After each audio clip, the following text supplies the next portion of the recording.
I feel like my enemy is the clock. And there's a lot of stuff I want to do in my life, and my enemy is the clock. Do you feel like you live in the moment enough? Absolutely. You do? I do. Because that would be the worry, right? Like if you're constantly worrying about, damn, 20 years I'm going to be 70, 30 years I'm going to be 80. If you keep doing that, like there are people that look ahead too much and don't just... I've talked to people that are 20. Like, fuck, I can't believe I'm 20. I'm like, listen, motherfucker, you just turned 20, dude. Relax. You know, like, just 20. Right. You're a baby. Nah, man, I'm going to be fucking 30 in 10 years. Like, you shut the fuck up. You're 20 now. I use it as a motivator. And I remember when I was starting out, I was 21 years old. This is a crazy story. I just got dropped from a record label. I was signed to a record label called Delicious Vinyl. What did you do? I had a rap record on Delicious. You were a rapper?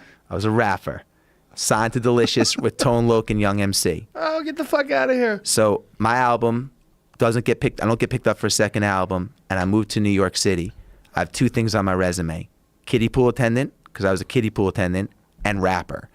So I'm staying on my friend's couch, living on his couch with his roommate, and he tells me on Monday, I got to get out of the apartment. So instead of going to look for a new apartment over the weekend, I go to my friend's bachelor party on the Jersey Shore.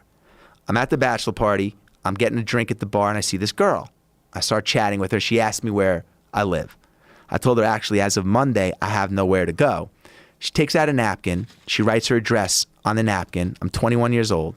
And she says, if it's an emergency on Monday and you're stuck, you can come live with me. Monday comes. I get kicked out of my friend's apartment. I have nowhere to go. I'm like, this is an emergency. I take out the napkin, and I live with this girl and her roommate for 6 months. Whoa. It turns out that her father is a big entrepreneur, he owns a piece of the Yankees, just like monster mogul. I write this song for the New York Knicks called Go New York Go, and it becomes a big success. You remember that song? No. I don't know. Okay, that's okay. That's okay. I'm not a sports fan. That's fine. It becomes a big hit. And I just realized that there's an opportunity to write theme songs for all these professional sports teams, but I don't have a penny to go in the studio to do the demos to shop them to the teams. So I need money. So I go to this music guy, and he says, I'll give you $10,000 to go and do these songs for 10% of everything you make for the rest of your life. He wants to buy me like a stock. For the rest of your life? I'm 21. He's like, for the rest of your life, everything you do. I will invest in you. You own an airplane business. He owns 10%. Yes. Forever. Yes. You have to kill him then. Yes. Yeah, you have to kill that guy. But I need the 10 grand. So I say, I'll take it. So before I take it, I go to this girl's father for advice, this business mogul that I'm living with. And I sit down, I go to this guy's apartment. Again, I'm 21. In his apartment, he's got a swimming pool, artwork, like fancy swimming pool. He's macked out, man. It's like I've never seen anything like this. Who does a swimming in Manhattan? In Manhattan. I'm just setting the stage of this shit. conversation. And I go in and I tell him the story about the 10%. The 10 grand. And he says to me, I would trade, this is exactly what he said to me, I will trade everything that I have. For you to get out of my daughter's life. Yeah, exactly. I'll trade everything I have for the one thing that you have. And I'm like, man, I'm fucking broke. What are you talking, me? I go, what's that? And he said, youth. Because he had already gone through the journey. Even though he had everything, he already had gone through the process. He wasn't that 20-year-old that you're talking about, that whatever. He had gone through it. He had it all.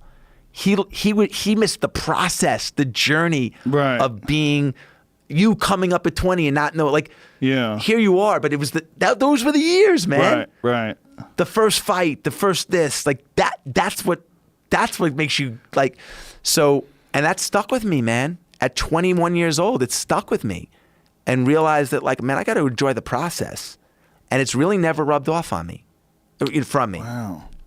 Well, why didn't that guy, how old was this guy at the time? The old rich dude? He was, let's see, he must have been in his 60s. Why didn't he just do shit? Do a bunch of shit. He did. Instead of lounging around his fucking swimming pool in his house. He did. He had an amazing... Wishing he was 20. He had an amazing life. So what did you wind up doing? He said, the second part of that conversation, he said, will you make this work on your own? I said, I think I can. He said, I didn't ask you if you can. He said, Will you make it work? I said, I will. He said, then go tell the guy to fuck off and make it. And he goes, then go make it work. And I did. So how'd you get it funded then? I somehow I went to the Dallas Mavericks after the Knicks and told them that I convinced them to give me a $2,500. The Knicks paid me, this is just a crazy part of my life, but they gave me $2,500 to do the demo. And then they bought the song for like $20,000, and that funded the rest of the business that I ultimately sold to a public company. Wow, that's crazy. And you almost gave away 10% of your whole life. That guy who wanted 10% is a piece of shit. What a motherfucker. Like, that's a sneak. Like, people, oh, no, it's just business. Just business. And I had no one to go to. But I know he's taking advantage of a 21-year-old kid who's just got some dreams and needs some cash, and 10 grand to him is probably nothing. I called my father. My father owned the plumbing supply house in Mineola, Long Island, and during this time in my thing. And my father said, you know, I mean, I love him to death, but he's like, you know, do what you think is best. He just didn't, you know, I didn't know what to turn to. I had no one to turn to. Yeah, don't give up 10% of your life ever. Right. That's just crazy that someone would ask for that. But you hear things like, I mean, this is similar to what they do in the music business.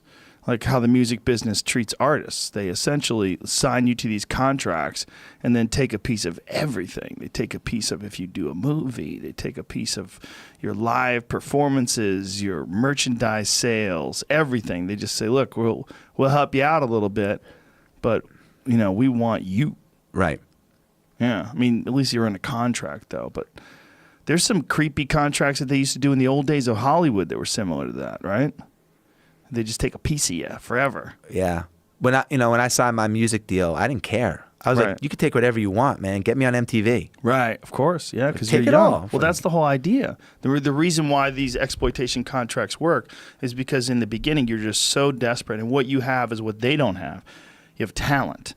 Right? What you have is you're creative. You're young and full of energy, and you've got something exciting that people want to look at. And so what they do is they go, "Oh, look, we got a way through the door, but we want 75% of the profits. We want a little bit of this, and you don't get any money back until we recoup our money that we spent on executives and parking and car leases." And they calculate all that shit, how much the fucking building costs, how much the electricity, all that stuff they calculate. You've seen those, I'm sure. Oh, yeah. Those contracts. They're fucking I've scary. signed them. I've signed, my own way. Yeah. But, it's part of the process, and no leverage. No leverage. That's the thing. They've got the leverage. But now they don't have the leverage, but they still figure out a way to pull it off. It's really weird because who the fuck is buying albums now? No one. No one. Right. But yet these record companies are still figuring out how to cling on to you like a lamprey and suck blood out. They're still staying alive, and their fat fingers driving their fat Mercedes-Benz. They know how to do it. They just figure out a way to grab people that are just getting popping.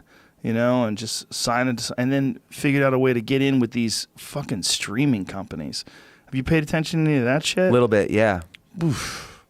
That's the darkest. It's even darker than the music distribution. Yeah. Because the artists get like no money. 0.00001. Yeah. Steven Tyler was talking about it with me. It's just, he was explaining it, and it's the company's actually, or the organization's actually called MMA. What did it stand for? Musicians for some sort of an act where they're trying to stop these streaming companies from ripping off these artists. Music Modernization Act. Yeah, it's dark. Yeah, but it's along the same lines. It's like people figuring out a way to just take something from somebody.